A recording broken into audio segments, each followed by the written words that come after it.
Hello and welcome back to the channel. I have gotten a lot of messages and comments regarding investing in Magic, buying sealed product, what's better to do, you break it open for singles, do you save the box, how long do you save it? I think that is all excellent. It's good discussion fodder, and I think that it also sort of sheds light on maybe a broader topic that I haven't brought up yet, but I think hopefully in making this video can stick around for a while. And that really is the ultimate question. Does investing in Magic the Gathering sealed product actually work? Let's break it down in this video. But first, if you like videos like this and you'd like to follow along, subscribe to the channel, hit the like button, leave a comment. It really does go a long way. So if you're watching this, you're probably either investing in Magic or supplementing your hobby by investing in Magic sort of softly in some way. Maybe you're curious about doing so and you haven't started yet. Maybe you're doing it pretty seriously and you're just maybe reaffirming what you know, checking in on yourself. All of those are good. Anything in between is good. I believe in maintenance. I think that everything in life requires a certain amount of maintenance, from relationships, automobiles, all the way to like our investment strategy, if you want to even label this that. It's really important to check in on the fundamentals all the time. There are some books that I tend to reread about every 18 months or so because I'm so convinced that the message in them is important and is a fundamental part of how I want to live my life, that I really enjoy checking back in on it to say, hey, have I forgotten the basics here? You know, it's the fundamentals that you have to get down in anything that you try to do for a living, anything that you try to excel at. So I think that something like this is no different. What I hope to do today is to shed some light on whether or not this actually works, because if we are, like I say, checking in on our investment plan and our strategy and this sort of conviction that we have about Magic, well, is it actually working? Does it actually work? Have things changed? Magic has changed a lot. Wizards has changed a lot. The production of Magic has changed a lot. Are all of the rules still valid? You know, that's a really important thing to ask and I think to check in on. So, if you've been following the channel, you know I really love to break stuff down. So I'm going to do that today here. We're going to look at 4 really simple details about booster boxes from a certain time period that I'll show in just a moment. We're going to take it from Zendikar all the way to Ikoria. Anything after Ikoria is just way too new. Ikoria itself is already too new for this example, but I do want to stop somewhere recently to kind of look at behavior and trend of stuff now. It doesn't really matter. What's important is time. So I just want to use those sets as an example of what happens when you have a lot of time on your side, but then really focus on a certain chunk of sets that fit the kind of 3 to 5 year window that I like to talk about. So we'll start with Zendikar, we'll end with Ikoria, and along the way we're going to look at 4 little details. We'll look at the amount of time since the set came out. We'll look at the overall price change in the box. We'll look at the total percent return on investment. And then, just to kind of understand whether or not that's good or not, we'll look at that broken down by year to kind of get a rough idea of the percent return on investment each year. This will help us understand whether or not, cardinal question here, investing in Magic the Gathering sealed product is worth it. Let's prove it to ourselves. Investing in Magic, it requires a bit of active participation. You not only have to go find a good deal, but you also have to track the market, and then you have to go and market your product, sell it, package it, send it, hope for the best, hope you're dealing with an honest person. It's a lot harder to sell a booster box of Magic cards than it is to click a button and sell a stock that's being traded 5 million times a day because it's a high volume company or something. So I think that it is important to know how good of a performer Magic is, and then to ultimately on a personal level decide, is this worth it to me? If you're only dealing with a little bit of it, maybe just about anything's worth it to you. You know, it might be worth the hassle, worth the trouble. But if you're going to turn this into a really high volume hobby on the side, you might need to be aware of the fact that you're going to have to sell and ship a ton of stuff. So I will leave that up to you to decide. What's important here to look at is this information about the set. So let's dive into the first item on our list, and that is amount of time since release. So take a look at this chart. We're going to go ahead and look at Zendikar forward. you can see that about 12 years ago, Zendikar came out, and we're going to go all the way up to Ikoria, which is about 2 years old, let's say. So at the time when this was all put together, these were the ranges. So what you can see by this, interestingly, is that Wizards has a pretty steady release schedule. They have not faltered on a smooth release timeline. So as we go along, we'll focus, though, on a certain window of time that is a little more relevant. I believe that when you're buying these boxes, my strategy is to try and work within a 3 to 5 year window. You don't want to buy stuff too early so that it's sitting around for a year and a half until it starts to move at all. It's hard to time the market, but that's the ideal scenario. The ideal scenario is you get a good deal on a set right before it's about to go out of print, and then you watch it just very slowly creep up for a few short years, maybe bleeds into 5 in order for you to get where you need to go, and then you sell it for the target price that I talked about in a previous video. I'll go over that here too, but suffice to say, a good example timeline for us here would be from, say, Eldritch Moon to Guilds of Ravnica. That's kind of the 3 to 5 year period here. So let's check in on those sets eventually and see whether or not they would have been worth it. Like if we had started this process back then and said, hey, it's been 5 years, how am I doing? Did this work? Was this successful? This is the second item to look at. If we go ahead and look at the total price change over time, we've got to assume that the box was purchased at release. Let's say that it's $100, because even 12 years ago, maybe we didn't have the ability to get dirt cheap Magic boxes on Amazon, right? It just wasn't a thing. So let's always just assume $100 a box for purposes of this. You can usually pre-order them at a game store for $100. So I assumed $100 in this. I try to target a little less personally, but we're using $100 for this example. And we're going to just talk draft booster boxes for now. That isn't really a factor until the really recent sets, but just assume everything's a draft box for now. That's fine. Here are the total returns over time. You can see that every box has grown in value. Some more than others, some quicker than others, but every box has increased over time. So if we wanted to at least tell ourselves whether or not Magic gains value or loses value, we can say, at least from this cross sample, which goes back 12 and a half years, I think that's a fair enough window to make a declarative statement here. Magic increases in price over time. Let's look at some interesting examples here. So Zendikar since release is $1,009 a box. Worldwake, our biggest one here, is $1,599. These are all TCG market prices as of today. So these are some valid numbers to me. You can skip ahead a little bit past the crazy high-priced era. Avacyn Restored is currently $445 a box.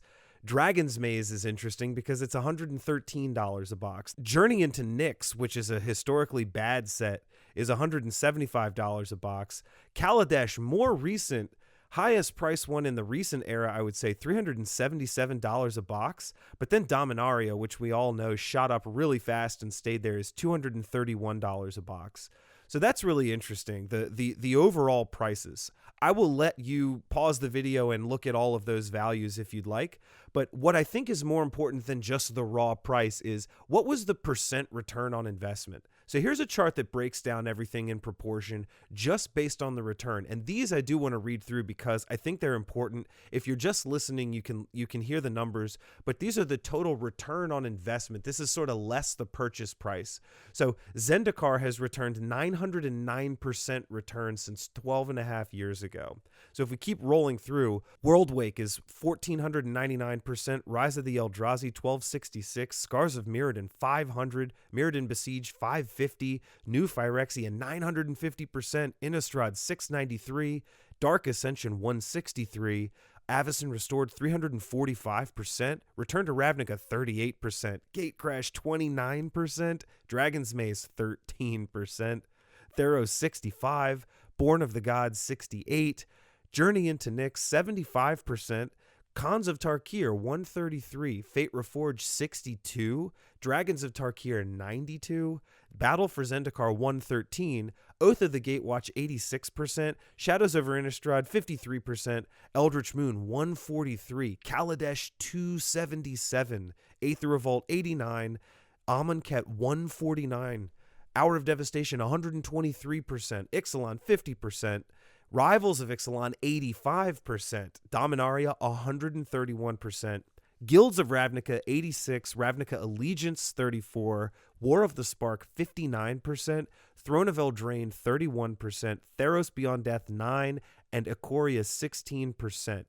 So all of those numbers I rattled off really quickly just for everyone's benefit in case you're listening instead of watching. But as we got closer to now, obviously the numbers get a little bit smaller. What if you were to break this down by return on investment per year?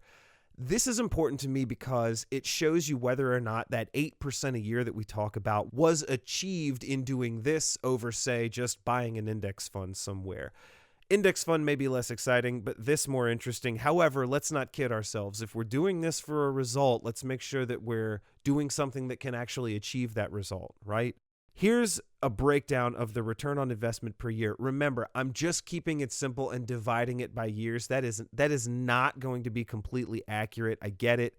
This is just a simpler way of breaking it down. This is the back of the napkin gut check kind of check. It doesn't work as well over time because the longer you go, the less accurate this gets. But for all intents and purposes, anything between the last 3 and 5 years, this is close enough for you to just get a rough idea. But if we were to go through, the ROI per year for Zendikar was 72%, Worldwake 122, Rise of the Eldrazi 106, Scars of Mirrodin 43, Mirrodin Besiege 49%, New Phyrexia 87% a year, Innistrad 66% a year, Dark Ascension 16, Avacyn Restored 35. Now we have a bit of a drop off. Return to Ravnica is going to sit at 4%. So this is where things change. Everything prior to Return to Ravnica here, from Zendikar to Avacyn Restored, those sets, if you were to have bought the box for $100 and kept it until now and sold it, those are the annual percentage returns that would have ultimately equated to. For you to get a far above 8% return a year with Magic booster boxes is really phenomenal. But if you look at this chart, I think there's a lot of proof in just visualizing information. If you look at this, there is a really stark fall off from Avacyn Restored to Return to Ravnica. What the heck happened? Well, this is a notorious era for Magic. It's a notorious era for Wizards. Return to Ravnica was not a great set. You know, Gatecrash was really not a great set. And Dragon's Maze was probably the worst set we've ever seen. You know, there was just not a lot going for these sets. They left bad tastes in people's mouths.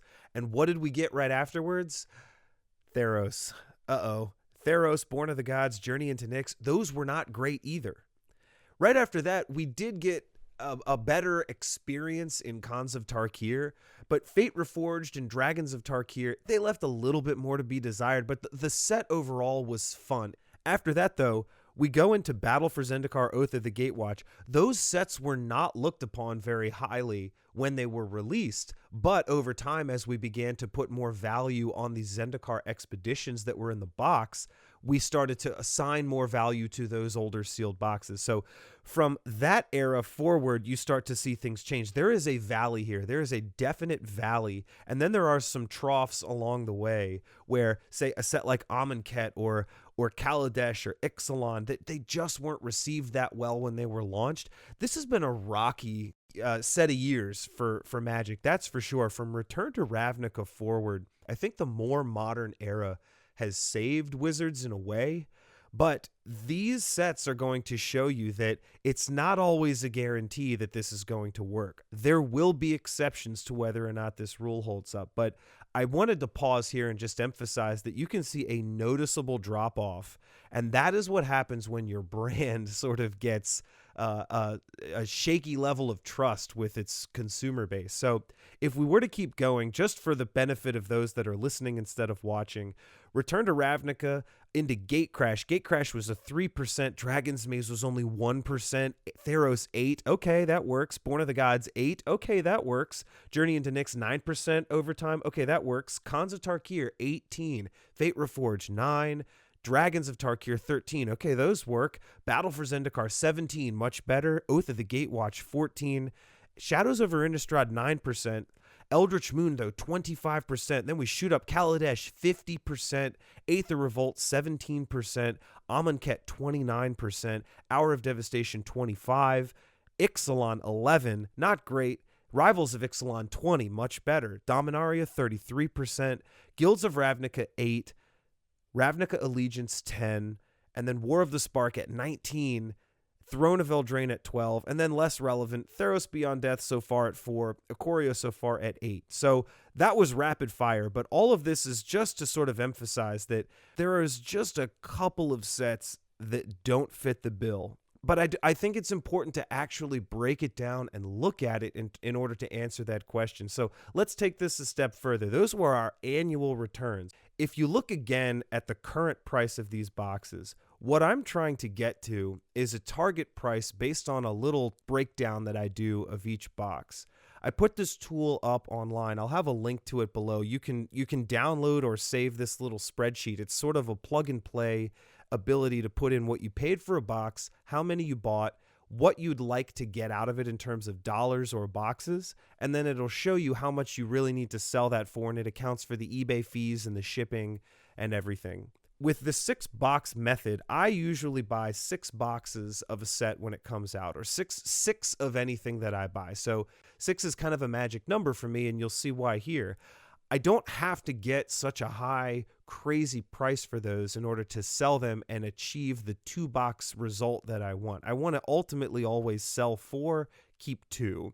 And that's because, like I explained in an earlier video, I want to have one just forever for the vault. I don't know what I want to do with it over time, but I just want to have access to that piece of history. The other one, I want to have the option of opening up. Like maybe I'd like to open it. Maybe I'd like to break up the packs. Maybe I'd like to draft. Maybe I'd like to give some away as a gift. I want to have 2 available. You can see the highlighted column here. That shows me what I need to sell a box for based on the number I want to keep. So you can see how much easier it gets to do the more you buy. So within a certain limit, I stop this tool at 6 because I don't want to convince myself that I need to spend several $1,000s every time a Magic set comes out just in stuff I'm not even going to open.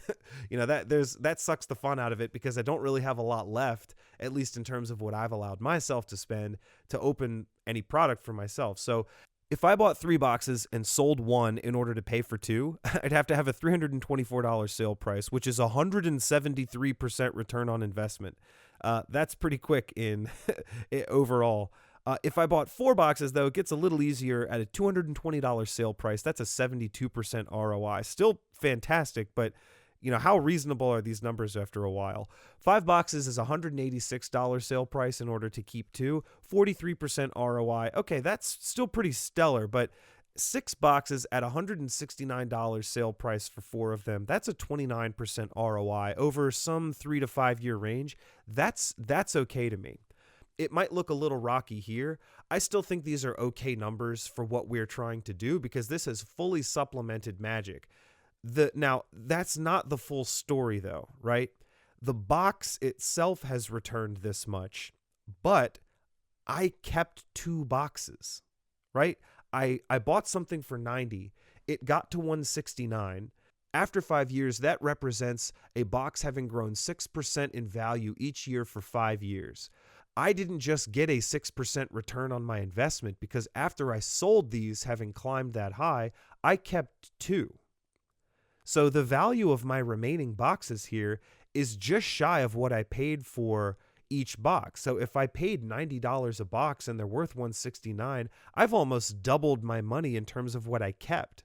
This is the power to me of this strategy. I don't think that 169 is an unreasonable number. I think that it is attainable. I think that the return that you get after about 5 years, let's focus in on that 5 years, is reasonable, but the product that you're left with and its value, because it too is worth 169 after that, is significant.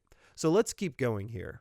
We'll remind ourselves here the current price of all of these boxes and the range in which we're trying to operate. So these are the only sets that didn't ever hit that 169 price target, right? It's the Return to Ravnica block, it's Original Theros, it's Fate Reforged, surprisingly, Shadows over Innistrad, and Original Ixalan.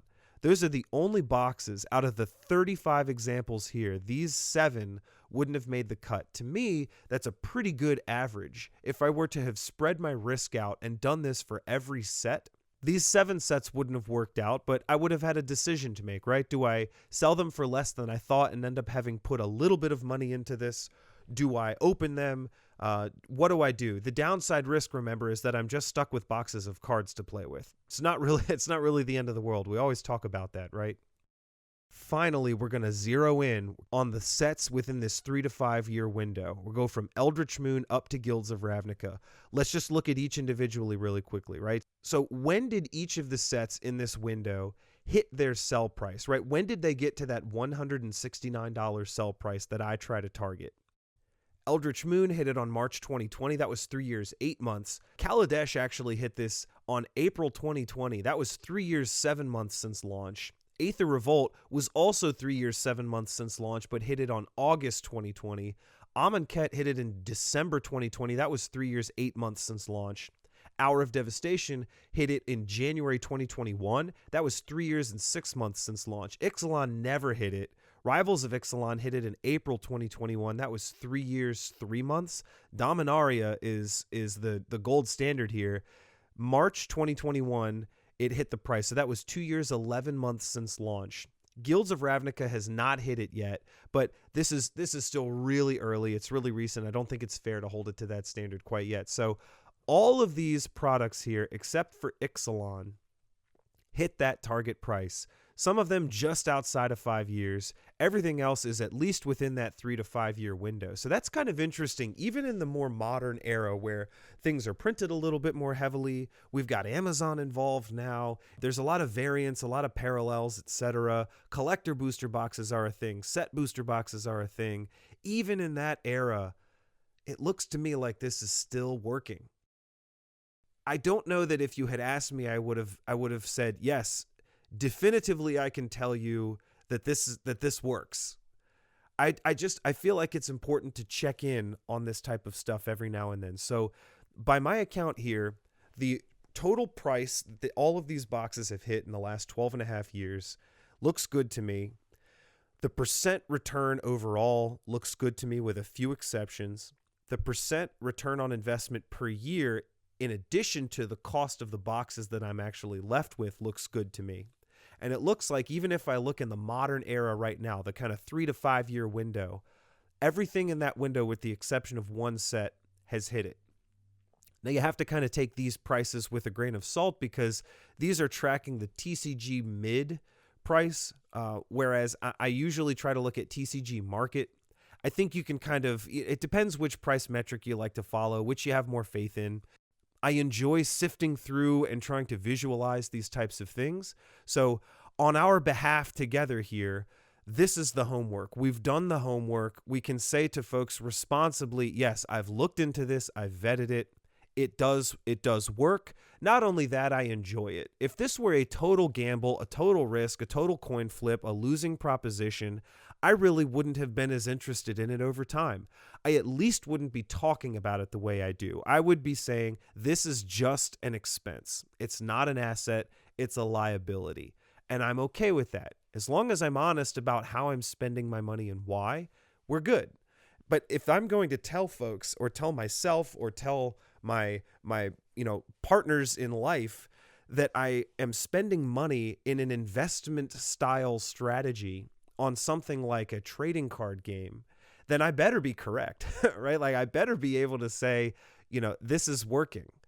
Because if it's not, then I'm eroding the trust that others have in me when I have other responsibilities. And also, I don't want to erode the trust with myself. That is possible to do too. So we've done our homework here. Now we're kind of left with a different question. Why would I buy Magic boxes instead of something else?